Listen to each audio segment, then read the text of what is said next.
Hey everybody, this is Chris with T3 Handicapping going over the race card for Tuesday, September 28th, 2021 from Indiana Grand. You can see here, if you want to follow my picks, you can follow me on Twitter at handicappingT3, and you can also follow me and my horse racing articles on bettingnews.com. We actually just got stats in today on last week. I had a pretty good Pennsylvania Derby article there, over 1,000 reads. So keep clicking over there and check it out. We've got some good information about tracks other than Indiana Grand in the upcoming weeks here with Santa Anita getting ready to start up again. Gulfstream introducing the Tapeta surface. So lots you can check out there. Before we get into Tuesday's card, just a quick recap. I don't have a specific slide for it, but on Monday's card, got off to a really hot start. Four out of the first five winners were A's for me. In the fourth race, I had a C winner. So technically, if you'd played an all A1C on my early pick five, although they don't do an early pick five, but the first five races, I was 5 for 5 with four A's and one C. Then things got a little bit cold as we headed into the latter half of the card.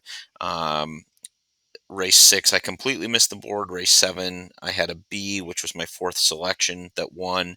And then the last race was a little tricky. I didn't get a chance to recalibrate the formula, but there was a late scratch of the 1, which was my top selection by a long shot, or by a wide margin. And so once that horse came out, if you just simply move my picks over 1, I ended up with a fourth choice winner in that race as well. So started off really strong, kind of faded towards the end of the card, but overall still feel like I'm seeing the ball pretty well at Indiana, and ready to really attack this card on Tuesday.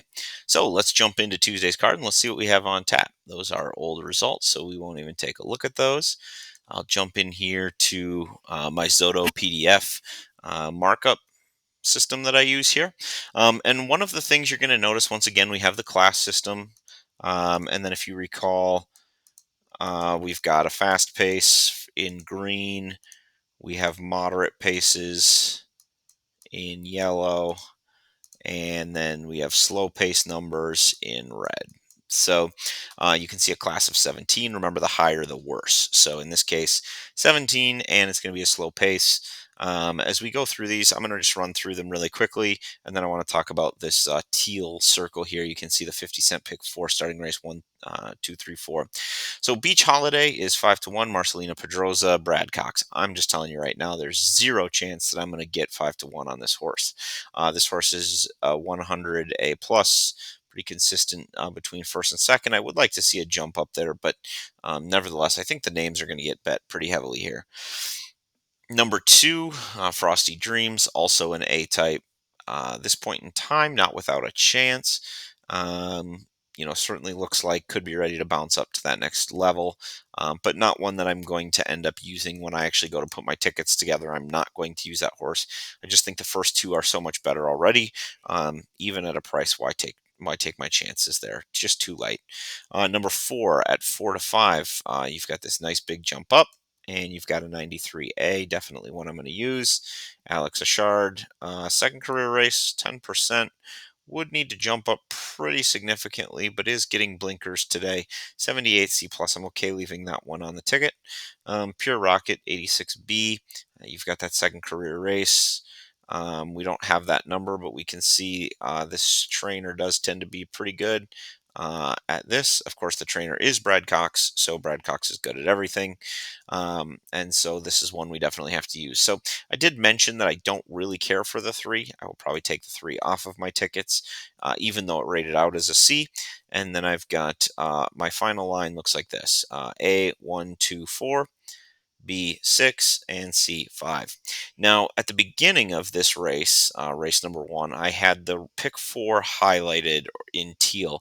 One of the things I like to do once I've had an opportunity to really go through the card and sort of review everything is I like to look at how I want to play the sequence. And I've got a Stone Cold lock coming up. That is going to be at a short price, undoubtedly, but I think my entire strategy for the day can go through that horse. So what I start doing is I start looking at larger pools. I know I'm not going to get any value on that particular horse. So doubles and pick 3s are probably out, to be honest. So I'm looking at pick 4s, pick 5s, pick 6s. How can I link up to this horse and make some cash? Race number two, Philly State Bred Maiden Claimers going a mile. We've got a 22 for class, so this is some of the worst runners that we have on the grounds. And they're going to be 15, so it's probably going to be slow, which is very unusual for big maiden races like this. With a lot of starts to their name, usually you'll see something a little bit faster.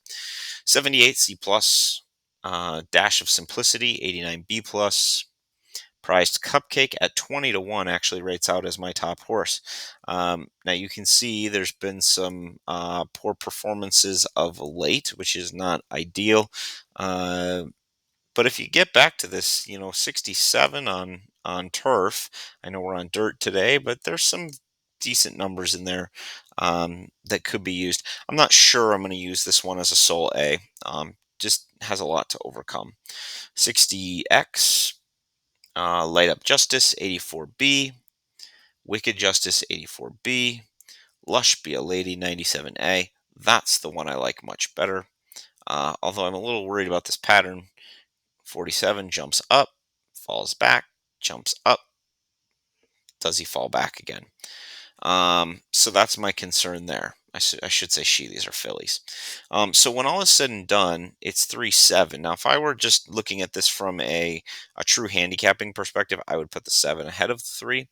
I'm probably going to be pretty strong through this one, probably a little bit weaker through this one. I may end up even using it as a B horse.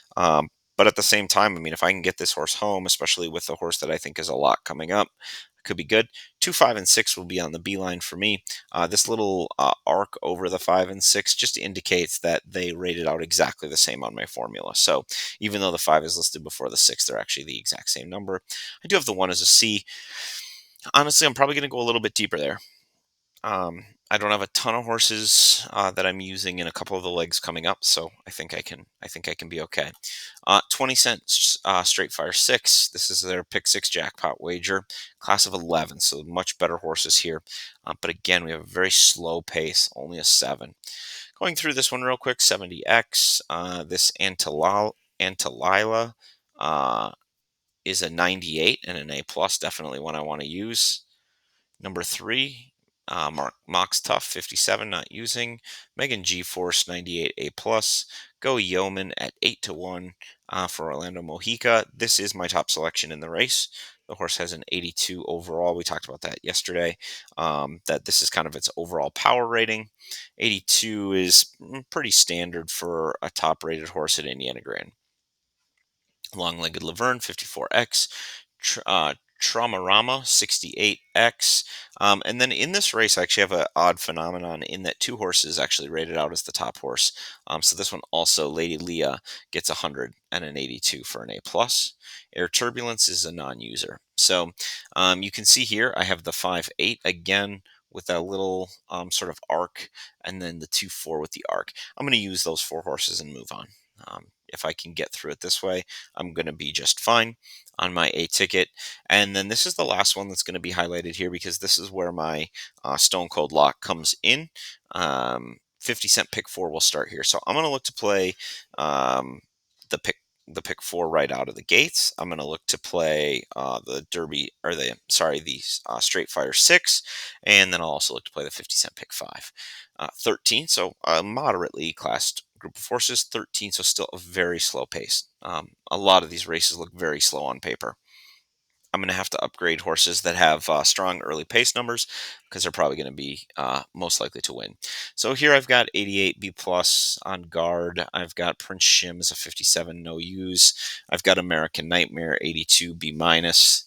I've got Call Me Drossel at 53 no use. Here's my best bet of the day, Macho Alegre. Now it is concerning that the horse is 0 for 15, and it's to always lean on an 0 for 14 horse is not generally speaking a good thing. That being said, this race is going 6 furlongs. We've got a horse that in its last race put up a 74. It's going to take a miracle. I mean, if it gets anywhere near that 74, guard has a chance. And outside of that, it'd have to be somebody taking a massive step up. There's just nobody else on here on numbers. When you're playing at Indiana Grand, you're going to deal with a lot of weak favorites and things like that. But On this one, I mean, if the horse loses, the horse loses. But as much as I would like to not take an 0 for 14, I just don't know where your alternative is unless it's number one to the inside. So I'm not going to spend much more time on that race.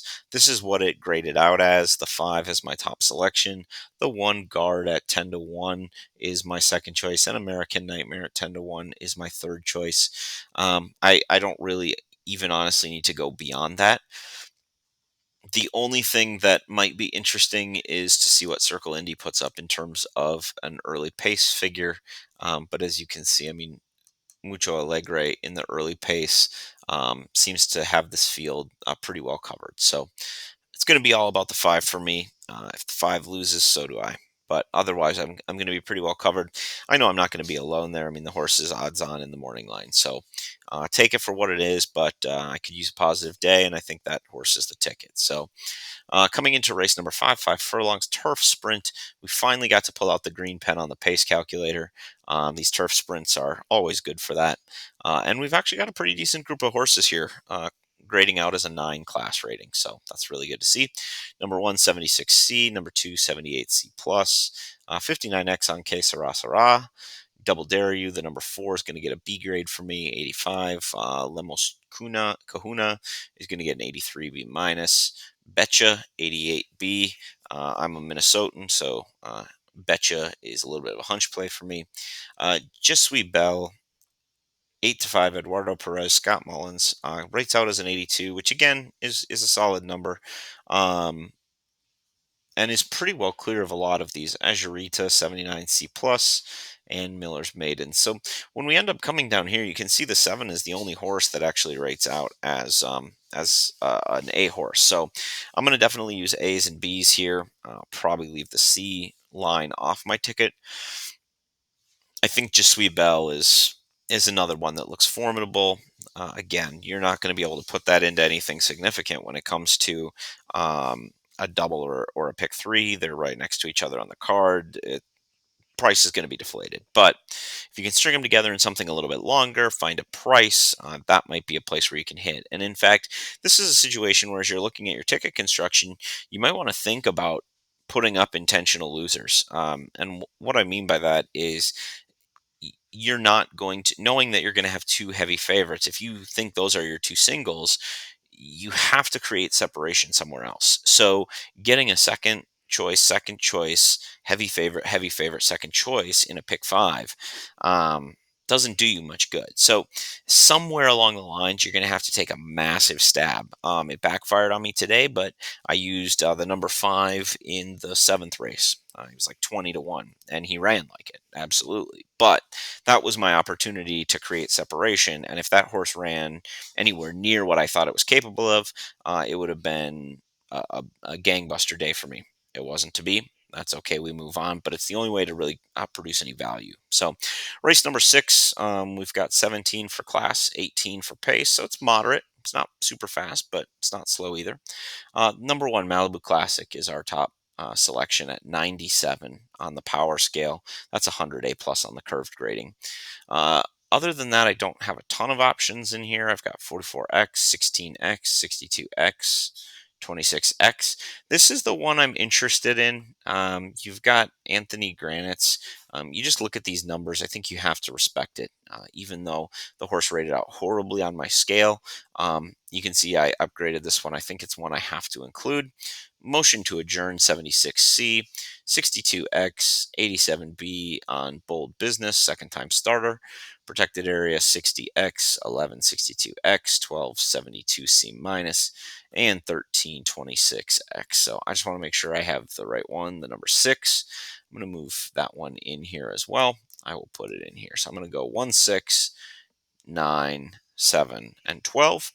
Now, as I'm looking at this, I'm seeing that the 7 is 30 to 1 and the 12 is 10 to 1. At those prices, I might throw the seahorses in. Those are the kind of horses that can offer that separation that we were talking about. So just something to think about there. When you're looking at these, it's not always who has the best chance to win, but who sometimes can offer me the most value.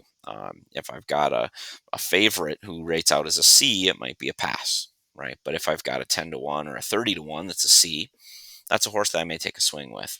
Race number 7, going a mile on the turf for Philly Claimers, non-2 lifetime. I've got a class level of 16, so decent average, and a little bit of a quick pace. I got to use the green pen a little bit more in the later stages of this card. 38x for the 1, number 2, 65x. Number 3, Union Park Gals, actually one that I like quite a bit at 80 C plus. And this is one where the numbers kind of came out a little bit goofy. So my top horse here is Seaward, who gets 100 on the curve scale, A plus, and a 79 power. There are numbers back here when it was running at Churchill that make it plenty good enough to be here. The problem is I got to go a long way back. I've got to go back to spring, basically Kentucky Derby, to find those numbers again.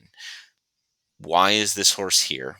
Why is this horse declining in speed figures so badly? I mean, this would take a big form reversal. So while the data is telling me that this is the horse to play, the data is also telling me that the top horse in this race only earned a 79 power, which is not very good.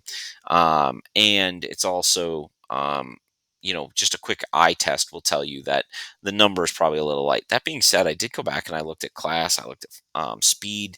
This horse does have top numbers in those categories. I tend to prefer the runner to its inside, Union Park Gal. But that being said, I went through and kind of looked, and I don't really love anybody else in here. So I'm willing to take that shot there. Lucky Shore, 67, not usable. Nancy Work, 51, not usable. Mrs. Temptation, I think is one that I would probably look to upgrade at 7-2 for Edgar Morales and Brian Lynch. This, 3 out of 4 numbers in the 70s would seem plenty good enough against this group, and definitely not one that I want to beat me. This horse here, Paula's Game, 63x. So I'm going to end up moving the 7 up as a player as well. Lovely Trophy Girl, Tim Gleishaw, Orlando Mojica, not using. Cruella, 41x. And let's go and get the dough for Sanjo Santer coming all the way from the outside. I mean, this last one at Indiana back in August is phenomenal. The problem is, why did the horse go away for 56 days? Now, that hasn't been a problem for Reed. He's been able to do that, but you've now got an outside post position for a horse coming back after a long time, cross the line 30x. So I'm going to stick to my guns in this one. Uh, as I mentioned, I like Union Park Gal. I like Seaward, and then I also add. I'm also going to add the number 7 in, but I'd probably put that one down here. So that's the way this one's going to look, 4-3-7. I really do like the 4. And again, this is one where I'll probably be wrong, but I'm being compensated very adequately for it. And I probably will have some bets that are singled through the 4. If I'm right, I'm going to be very right, and it's going to cover my bets probably for the next week. If I'm wrong, I won't have had to invest very much to have that opportunity for return. Race number 8, we're going 6 furlongs. This is a state bred claimer, so a 19, a very high number, but again, we're going fast. 62X, 43X, 86B on Touch of Chili Pepper, that's one I like. Warriors Remark, 37X. Last 2 words, 99A plus, almost my top selection in the race. Gawkier, 86B. Huckleberry Hill, 63X. El Bohemio, 81B minus. And then Sacred Kiki Bird, 79, 100A plus, almost inseparable with the other one. I like Marcelina Pedrosa for Gennaro Garcia.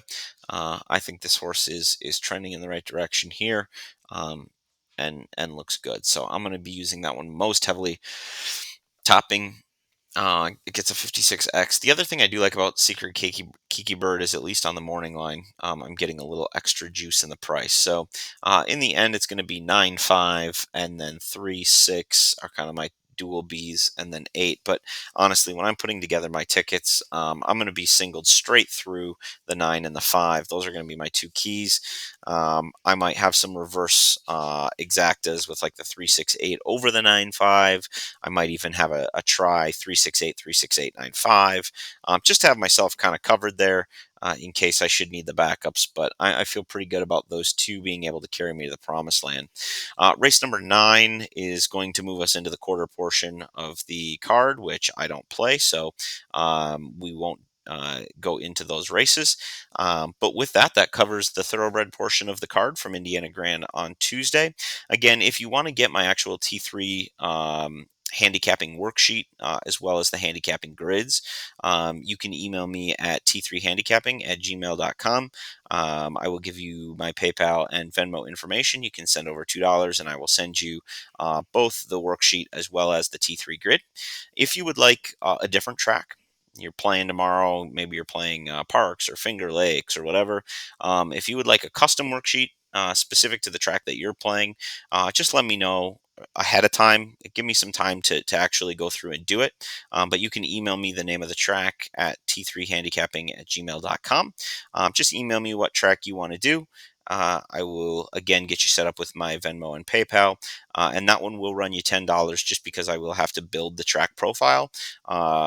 Part of my numbers deals with pace, flow, and race profile and track profile. So I need to know those things before I can build the worksheet. So that's why that one's a little bit more expensive, because it takes a little bit more work on my end to get that up and running. But the good news is then you have something proprietary. Really nobody else is going to have that, because I'm not going to publish those picks anywhere. So if you request a Finger Lakes worksheet, that's going to go out to you.